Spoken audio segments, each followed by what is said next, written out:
영화 천문이라는 것이 있습니다.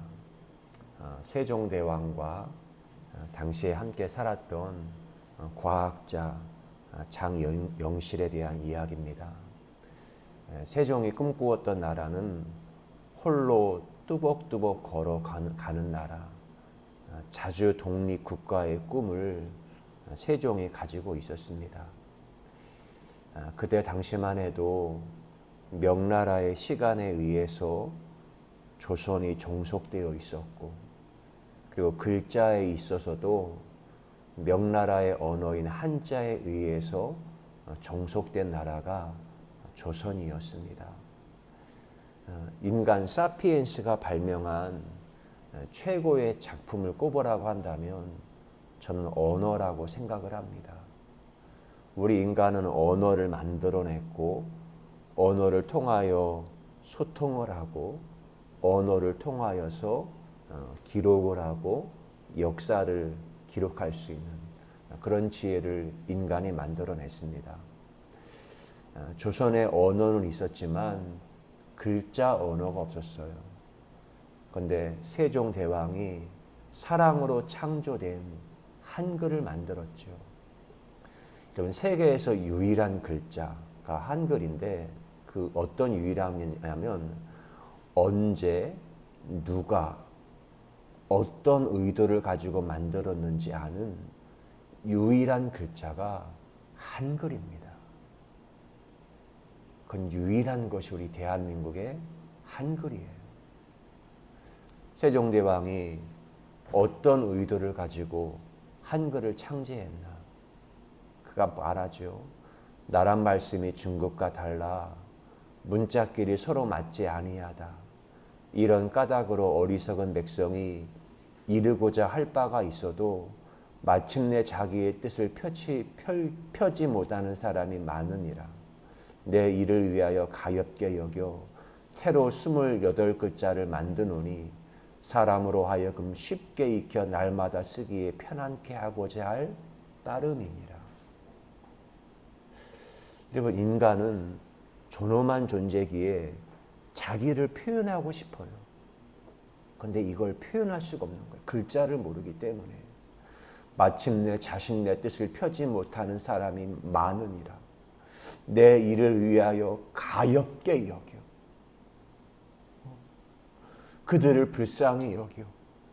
그들이 스스로가 자기의 생각과 마음과 모든 걸 표현하기 위해서 내가 글자를 만들었다. 세종대왕이 말합니다. 그래서 가장 지혜가 낮은 사람들도 가장 빨리 글을 익힐 수 있도록 세종대왕이 연구를 했잖아요. 어떻게 하면 좀 지식이 낮은 사람도, 지혜가 낮은 사람도 어떻게 글을 그들에게 가르칠 수 있을까? 세종대왕이 한 것이 그때 하늘을 본 거예요. 하늘을 보고 땅을 보고 인간을 관찰하고. 자음과 몸의 원리는 천지인, 하늘과 땅과 인간을 관찰하여 만들어진 글자가 한글 훈민정음입니다. 한글의 연애라는 시를 썼습니다. 아침 세종의 한글로 뉴런의 자유로운 배틀질에 카오스의 무대 코스모스로 스케치한다. 창문을 여니 스스로 그러함의 바람, 삶 너머에서 부르는 떨림, 한글로 기록하지. 우주의 모든 울림을 자음과 모음의 결합으로 눈을 감고 꿈꾸게 하고 고유한 진동수 스치고 스미지. 색 안경을 끼고 보는 사람들, 한글의 위치, 한글의 넓이, 길이, 두께에 들어왔다가 별을 헤아리며 보금자리에 잠드네. 하늘의 소리, 땅의 씨앗이 된 한글, 이도의 꿈, 길 모르는 벗에 별자리 되었네. 세종은 밤하늘의 별을 관찰하며 글자를 만들었고, 그는 백성을 자신의 친구로 삼았던 것입니다. 영화 천문에 보면 궁궐에서 세종과 장영실이 밤하늘의 별자리를 봅니다. 장영실이 먼저 말하죠. 저기 가장 빛나는 별이 전하시옵니다. 세종이 흐뭇한 미소를 지어요. 영실아, 내 별은 어디 있느냐? 제 별은 없사옵니다, 전하. 저같이 천한 곳이 무슨 별이 있겠습니까? 야, 이놈아, 가장 빛나는 별은 명나라 황제의 별이 아니더냐? 아닙니다, 아닙니다, 전하. 전하의 별이 가장 빛나는 별입니다. 세종은 신하와 백성들이 자신을 바라보는 것, 타인의 시선의 온도와 그 무거운 것을 인생의 너무나 큰 무거운 짐으로 세종은 느꼈습니다. 그런 광장에 설 때마다 너무나 큰 인생의 무거운 짐을 느꼈지요. 나에게 많은 시선이 오면 인기가 있어 좋은 것 같지만 언제나 에너지는 일방적으로 주거나 받는 게 아니에요. 상호작용하며 만유인력의 법칙이 작동을 합니다. 세종은 신하와 백성들의 시선 앞에 얼마나 숨통이 조여지는 것 같은 답답함을 세종이 느꼈겠습니까? 그때마다 세종은 늘 궁궐에서 밤하늘의 별을 바라보며 밀실과 은둔의 시간 공간 가운데 하늘을 바라보았다는 것입니다. 영실이 말합니다. 저는 노비이기에 하늘을 볼 수 없었습니다. 위를 보면 야단 맞았지요. 그런데 별은 좋았습니다. 별은 나의 이야기를 들어주고 말을 걸어주는 것 같았습니다. 전하, 저는 별이 좋습니다. 세종도 그러했고 장영실도 그러했고 그는 밤하늘의 별을 보았어요. 그리고 그 별을 볼 때마다 무한한 영감과 창조적인 예술 혼을 깨우치는 그런 시공간이 바로 밤하늘의 별이었다는 것입니다. 여러분, 우리의 인생에 별이 오고 빛이 시작이 될 때 새로운 시공간이 열립니다. 저는 저의 삶에도 별이 노크하고 프로포즈하는 제 삶의 새로운 질서로 다가오는 것을 저는 경험했습니다. 저의 인생에 전임 목회하다가 전임 목회가 산산조각 부서지는 입자가 완전히 파편으로 깨어지는 것 같은 그런 것들을 경험을 했어요. 너무나 힘들었지만 어느 순간 바람이 있고 빛의 파동이 일어나면서 산산조각난 입자들이 춤을 추는 거예요. 춤을 추며 주기율을 따라서 산산조각난 입자들이 바닥의 은하수의 별자리를 만들고 밤하늘의 별자리를 만드는 것을 제가 경험했습니다. BTS가 러브 마이 셀프에 노래했거든요. 눈을 뜬다 어둠 속 나 심장이 뛰는 소리 낯설 때 마주본다 거울 속 너 겁먹은 눈빛 해묵은 질문 어쩌면 누군가를 사랑하는 것보다 더 어려운 게 나 자신을 사랑하는 거야. 시작의 처음부터 끝의 마지막까지 해답은 오직 하나. 왜 자꾸만 감추려고만 해? 네 가면 속으로. 내 실수로 생긴 흉터까지 다 내 별자리인데 내 숨, 내 걸어온 길 전부로 답해. 내 실수로 생긴 흉터까지 다 내 별자리인데. BTS는 말해요. 그 흉터가 나의 아름다운 인생의 문이 별자리가 되었다라고 말합니다.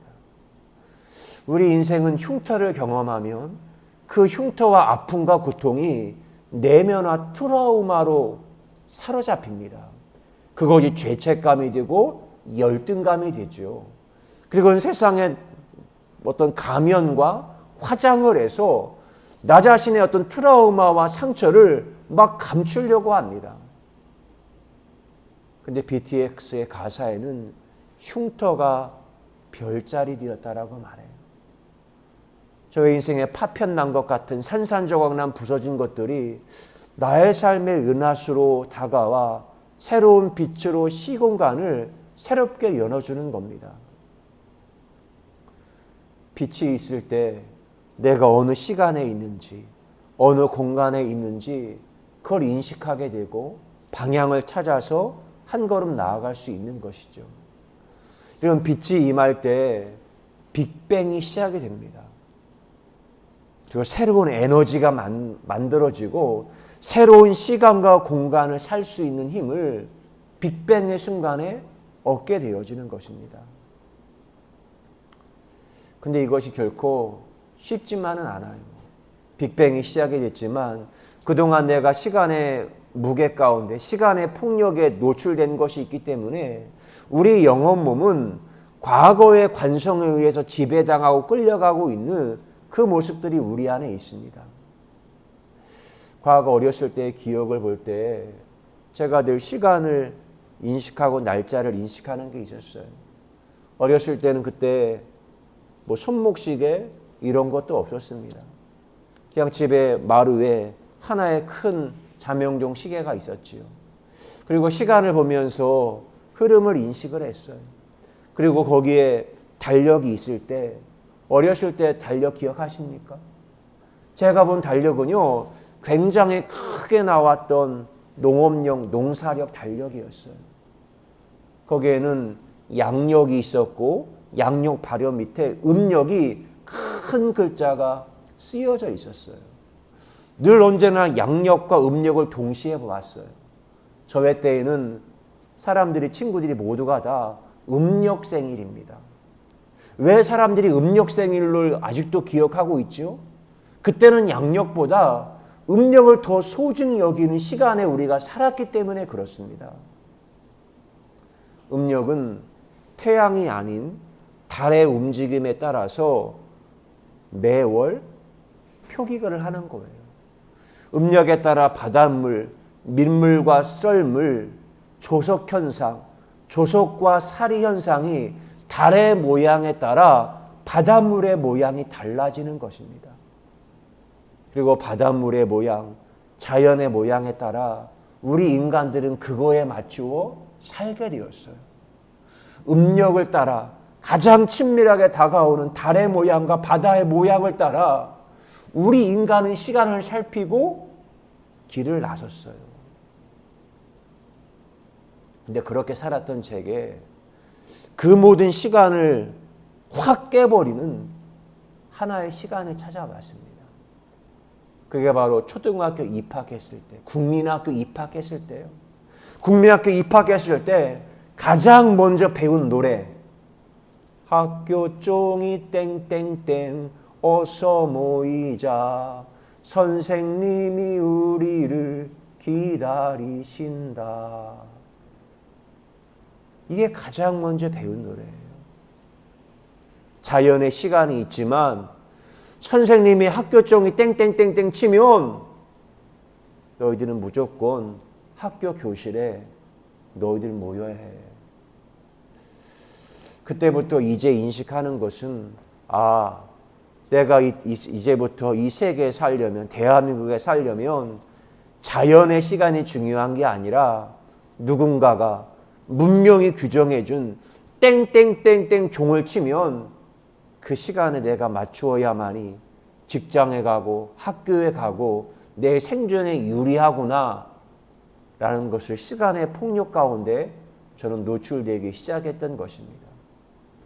그리고 자연의 시간이 아닌 문명의 시간, 누군가가 타인이 지배하고 가르치는 시간의 종이 되었고 노예로 저는 문명의 노예가 되어 길들여지면서 여기까지 달려왔던 것입니다. 그런데 우리는 인생을 살다 보면 만유인력, 어떤 중심축, 원심력의 중심이 되는 흔들리는 경험을 해요.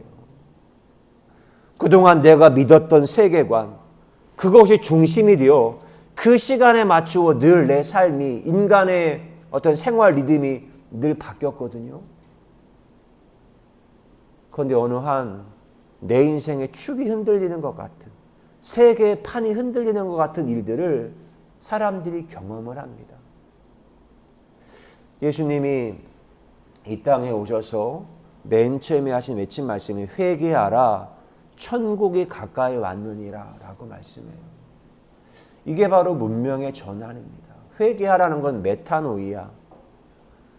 천국은 질서, 삶의 질서, 너의 의식을 완전히 바꾸라는 겁니다. 천국은 바실레이아거든요. 이게 어떤 시공간의 개념이 아니라 질서를 말해요. 새로운 질서가 왔으니 너희들의 삶의 방향과 질서를 완전히 바꾸라고 말하는 겁니다. 2022년 지난주 대한민국은 대통령 선거를 치렀어요.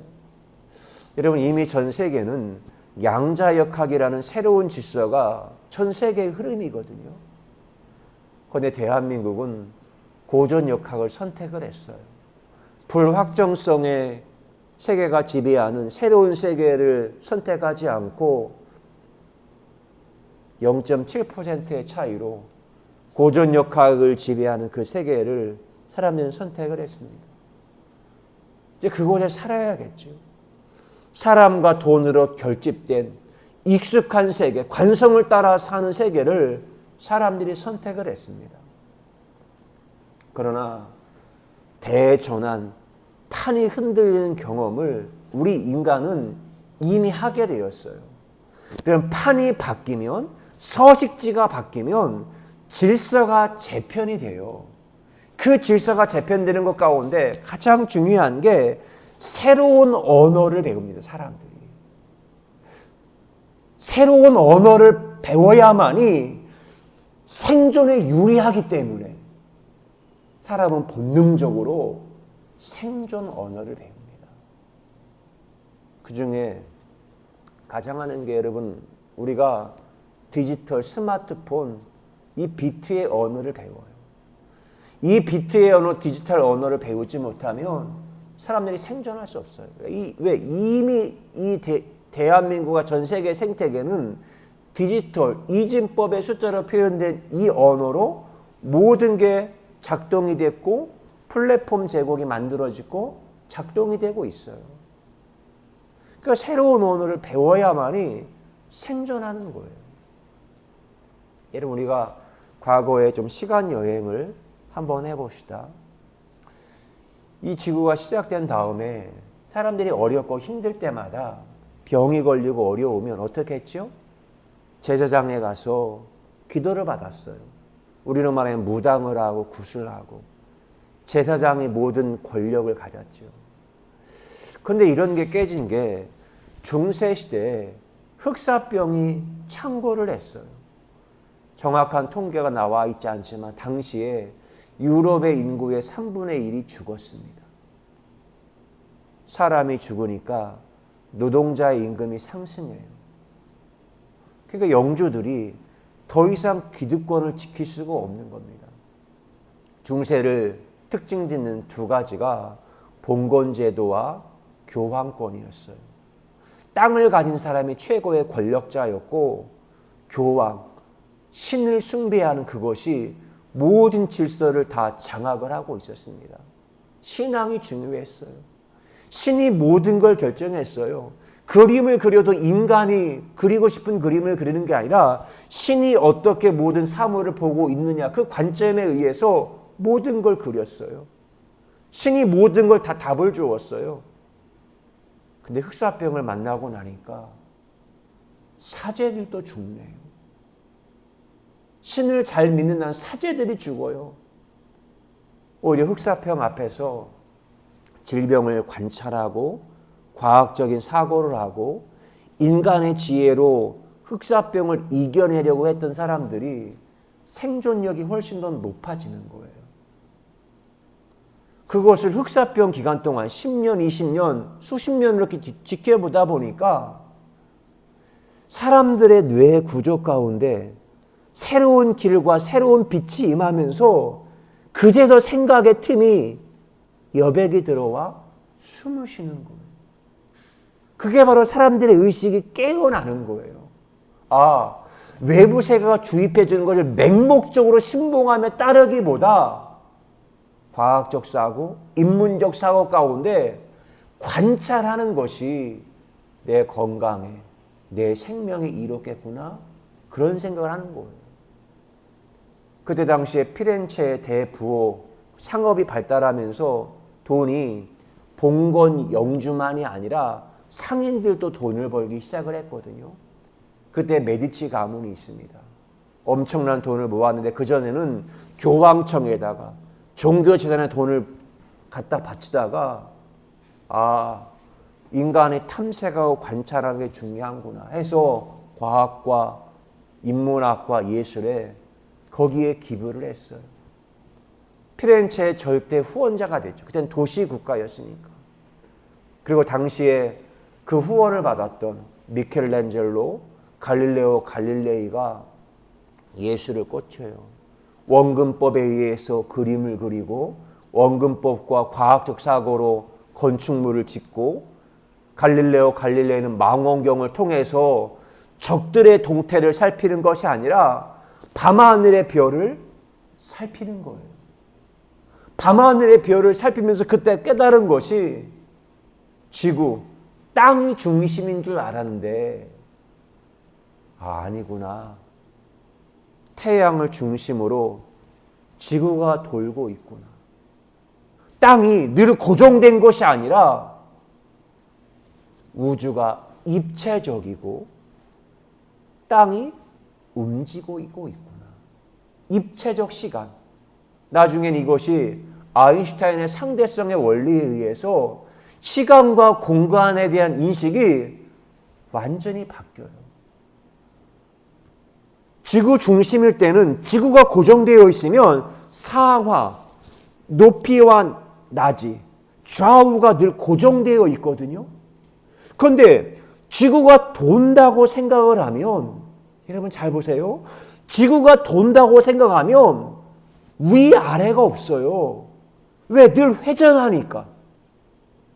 서열이라는 것이 완전히 뒤집어지는 거예요.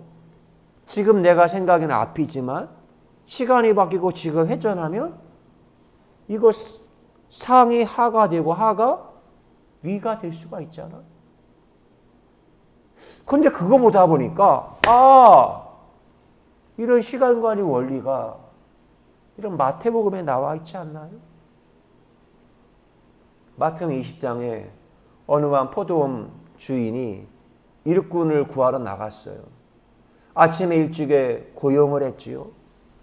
근데 경제상 힘들었는지 9시 나가보니까 놀고 있는 사람이 있어. 아니 당신은 왜 노는 거야? 저희를 고용해 주는 사람이 없습니다.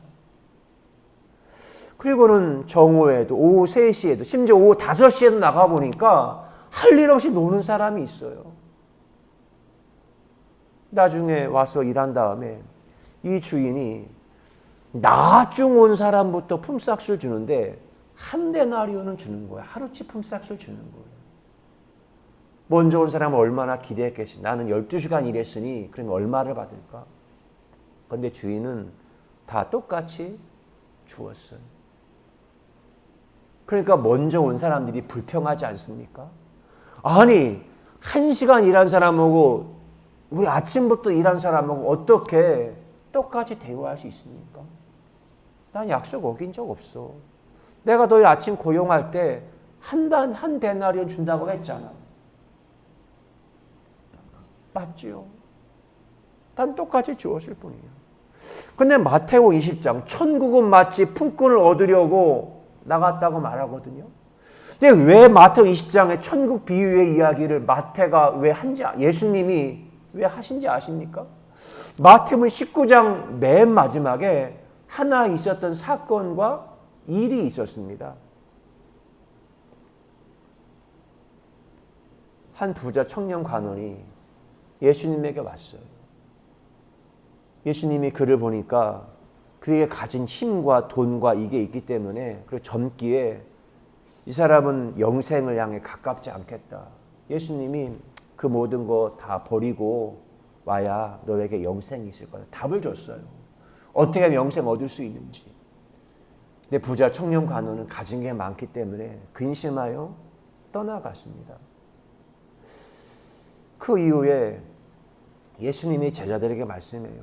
부자는 천국에 들어가기가 어려우니라 다시 너희에게 말하노니 낙타가 바늘귀로 들어가는 것이 부자가 하나님 나라에 들어가는 것보다 쉬운 일을 하시니 제자들이 듣고 몹시 놀라 이르되 그러면 누가 구원을 얻을 수 있으리까?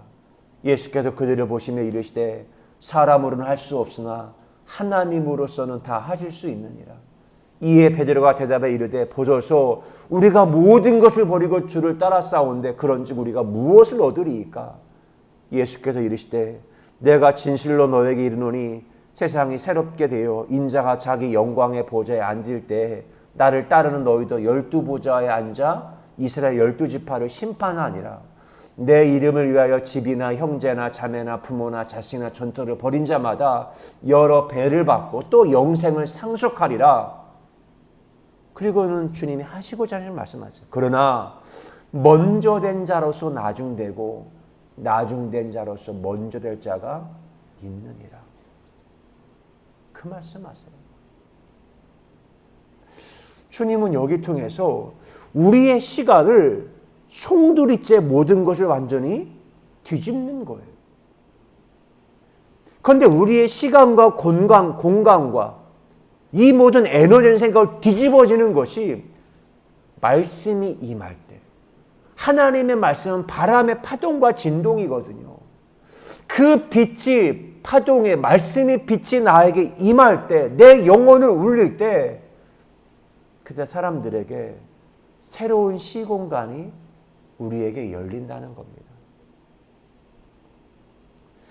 여러분 중세시대 때 근세로 온 게 그거예요. 사람들은 지구가 중심인 줄 알았어요. 그런데 태양이 중심이에요. 그리고는 르네상스와 종교개혁이 시작이 됐어요. 르네상스는 재탄생, 부활, 재창조, 재구성 이런 의미예요. 빛이 임하면서 사람들의 지혜를 따라 그 모든 걸 새롭게 재구성했어요. 그 전까지는 천동설, 지구 중심설, 하늘이 움직이는 거예요. 지구는 가만히 있고 땅은 가만히 있고. 그런데 이제는 지동설, 태양 중심설, 태양이 중심이고 지구가 땅이 움직인다. 갈릴레가 말했죠. 지금은 다 받아들여요. 그러나 생각해 보면 땅이 지구가 움직인다는 것을 여러분 인식하십니까? 땅이 움직인다는 것을? 동해안 일출글을 볼 때 동해바다 가서 오 태양이 떠오른다. 서해가 석양이 질 때 야 산 너머로 바다 너머로 태양이 넘어가. 우리가 말하는 건 어떻게 말해요? 태양이 떠오르고 태양이 진다라고 말해요. 그러나 우리는 알지요. 태양은 늘 고정되어 있어요. 태양이 떠오르고 태양이 지는 것은 무엇이죠? 지구가 자전하는 거예요. 자전. 지구가 움직이는데 우리의 눈에는 태양이 떠오르고 지는 것처럼 보여요. 우리는 진실의 소리를 우리는 알아요. 그런데 이것을 인식하려면 우리가 살았던 이 구조, 이 세계를 벗어나야만이 새로운 소리를 듣습니다. 타인이 만들어 놓은 구조, 문명이 만들어 놓은 구조에 갇혀 있으면 우리는 새로운 소리, 새로운 빛의 파동을 느끼지 못해요. 그게 여러분 성서의 이야기예요. 이런 출애굽기가 이스라엘 백성들이 430년을 애굽의 종으로 살았어요. 430년을 종으로 살면서 430년이 어떻겠습니까? 우리 대한민국 36년 동안 외정기 당해봤는데 430년을 살면 그들의 영혼과 몸이 어떠하겠습니까? 정체성이 있겠습니까? 내가 누구인지? 고향에 대한 생각이 뭔지? 그런데 출애굽기 1장 1절이 뭐죠? 야곱과 함께 각각 자기 가족을 데리고 애굽에 있는 이스라엘 아들들의 이름은 이러하니라고 말해요. 한글로는 출애굽기지만 히브리어로는 웨 엘레 쉐모트, 뜻은 그리고 그의 이름들은 이러하니라. 너희들이 지금 애굽이라는 땅에 이집트에 살고 있어. 그러나 하나님의 말씀이 임하는 거예요. 너희들의 이름은 이래. 하나님의 말씀, 하나님의 부르심에 내 이름이, 정체성이 유동하고 진동하는 사람들은 그 구조, 그 땅, 애굽을 벗어나온다는 거예요. 왜? 내 이름을 알기, 나의 정체성을 알기. 내 정체성을 아는 사람은 아무리 힘들고 어렵더라도 그 문맥에, 구조에 갇히지 않고 벗어나와서 하나님의 소리를 듣고 뚜벅뚜벅뚜벅 걸어가는 거예요. 레위기 와 있거라. 그가 그리고 부르셨다. 끊임없이 걸어가는 이들에게 하나님이 늘 부르세요. 그 부르심에 늘 걸어가고 바람에 따라 춤을 출 때마다, 바람의 주기를 들을 때마다 우리는 나의 정체성을 더욱더 찾아가는 거예요. 여러분, 사물을 인식할 때 머리로 우리는 모든 사물을 인식한다고 하거든요. 그러나 더 중요한 것은 우리는 몸이, 내가 경험한 몸과 시간과 관성으로 사물을 인식합니다. 우리는 이 뇌로 사물을 인식하지 않아요. 몸으로 인식해요. 신영복 고인이 되었지만 신영복 선생님이 하신 말씀이 떠오르더라고요. 사람들이 그림을 그려요. 한옥 지붕, 그림을 그립니다. 한옥 지붕을 그릴 때 신영복 선생님은 기와부터, 한옥이니까 그거부터 그렸어요. 지붕을 그리고 기둥을 그리고 그렸어요. 당연한 건 줄 알았어요.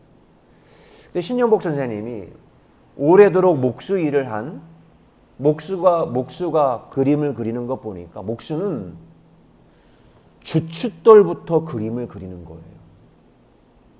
주춧돌부터 처음부터 그리고 기둥을 그리고 그러면서 한옥을 짓는 거예요.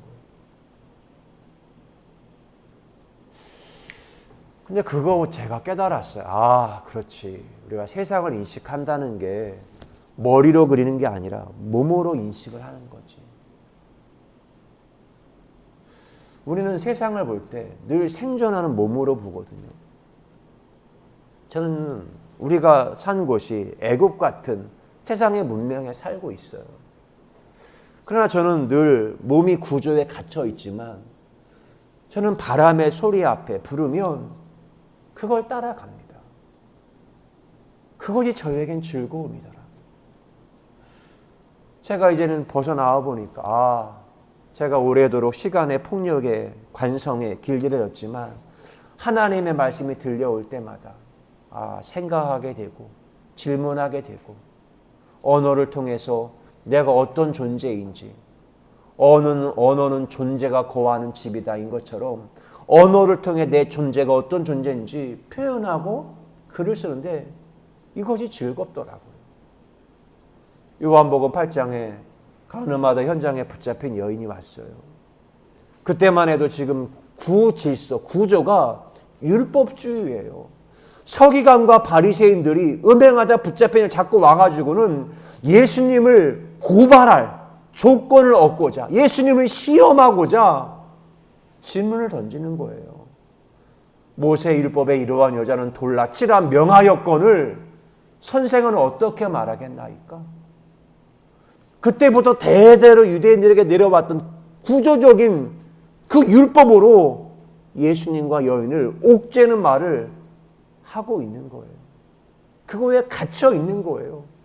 그 구조를 벗어나지 탈문맥하지 못하면 새로운 주님의 소리를 듣지 못하는 겁니다. 우리 인간은 늘 구조에 튼튼하고 그 안도감을 느끼고자 어떤 성과 안에 있기를 원합니다. 그러나 우리 인간은 또 하나의 본성이 있어요. 자유하고 싶은 인간의 본성이 있어요. 그래서 모험을 하고 여행을 하고. 왜 여행을 해요? 이 일상이 지겹게 느끼는 거예요. 시간의 폭력 앞에 너무 고통스럽고 힘드니까 사람은 여행을 해요. 책이나 영화를 통해서 간접적인 경험을 즐기는 거예요. 이게 우리 인간의 딜레마예요. 자유인가 안정인가. 저는 그 사이 춤을 춥니다.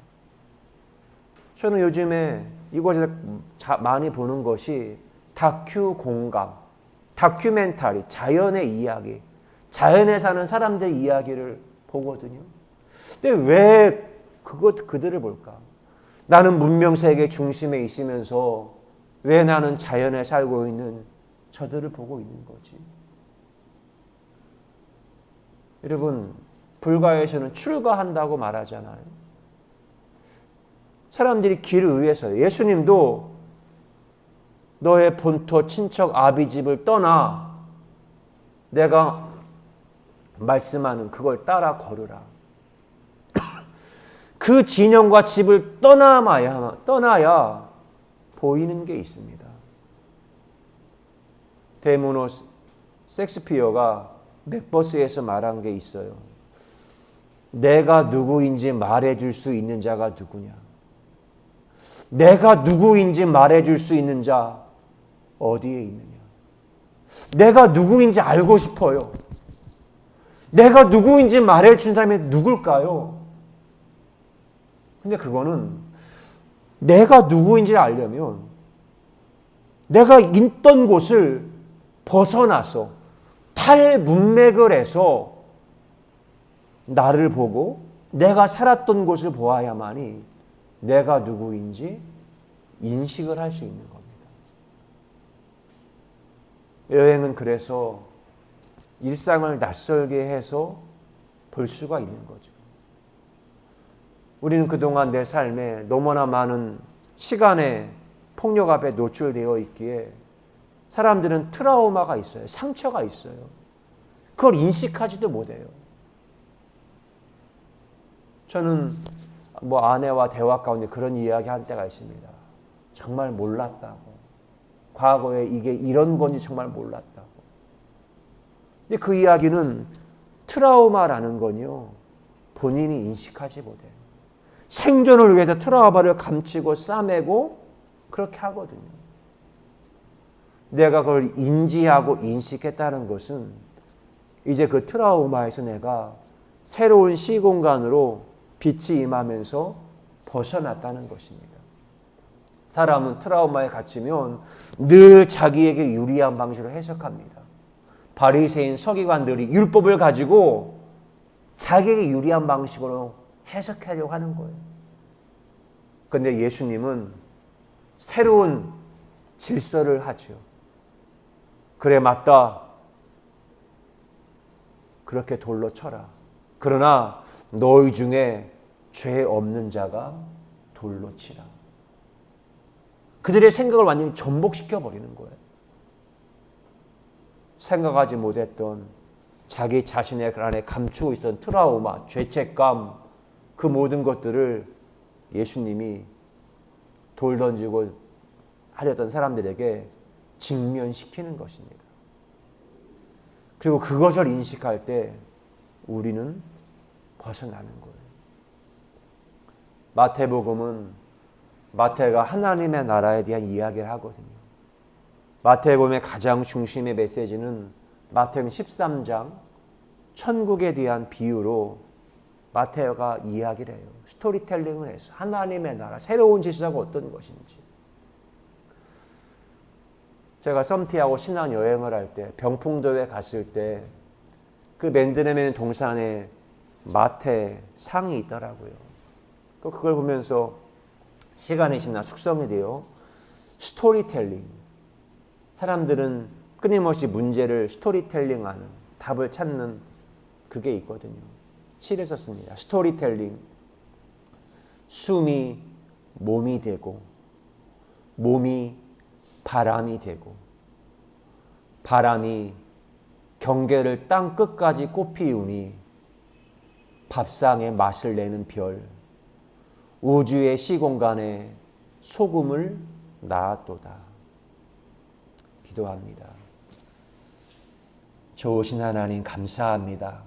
우리 인생의 삶이 너무나 구조조유에 갇힌 바 되어 애굽에 매몰되어 있고 율법에 함몰되어 있고 매장되어 있던 것이 우리의 모습이었음을 기억합니다. 그러나 주께서 사망의 땅, 무덤에 갇히셨을 때 하나리 미라리 땅에 썩어져 죽었을 때 그 죽음의 땅이 새롭게 거듭나는 새로운 모태가 되어 새로운 바람으로 성령의 춤을 추며 새로운 길을 걸어가셨듯 우리도 성령과 연합하여 새로운 길을 한 걸음 한 걸음 내딛게 하신 하나님의 은혜를 찬송합니다. 밤하늘의 별을 봅니다. 빛이 임할 때 새로운 시공간을 열어주신 창조주 하나님을 찬송합니다. 감사합니다. 사랑합니다. 예수 그리스도의 이름으로 기도드리옵나이다. 아멘. 그렇습니다. 무엇인가를 새롭게 깨닫고 내 마음에 남는다는 것은 대가를 지불할 때 피땀 눈물, 피 같은 생돈 지불하고 난 다음에 내 몸에 남더라고요. 자영업을 하며 많은 사람들의 코치와 지적질 그런 것들이 있었지요. 또 한번 배우려고 하기도 했고 그러나 들리지 않더라고요. 우리도 자연에서 압니다. 바람, 햇빛, 비가 내리고 그 모든 것이 공짜로 주어질 때는 귀한 줄 모릅니다. 우리가 대한민국, 이 조선, 한반도, 이 땅이 얼마나 소중한 우리의 모태와 같은 어머니와 같은 땅인지 거저받았을 때는 몰랐습니다. 그런데 외정기를 겪고 36년 동안 종살이 해보고 나니까 그때 깨어있는 지식인, 자주 독립을 꿈꾸는 이들이 땅을 찾고 난 다음에 국토조사를 했습니다. 땅을 조사하고 제주도를 가고 울릉도를 가고 국토조사했죠. 그리고 이 땅이 얼마나 소중한 것인지 기록을 남겼습니다. 왜? 잃었다 다시 찾은 것이기 때문에. 저도 저의 인생의 자유가 이토록 소중한 것인지 저는 이제 여실히 압니다. 이 자유를 얻기까지 저의 영혼 몸의 진액과도 같은 피땀 눈물을 흘리며 그 떨어진 피땀 눈물 한 방울 한 방울을 별자리 만들고 은하수처럼 저는 만났기 때문에 이 시공간, 여기서 춤추는 이 삶이 얼마나 소중한 것인지 저는 지금도 인식하며 저는 살고 있습니다. 힘들게 살 때 그때 몰랐죠.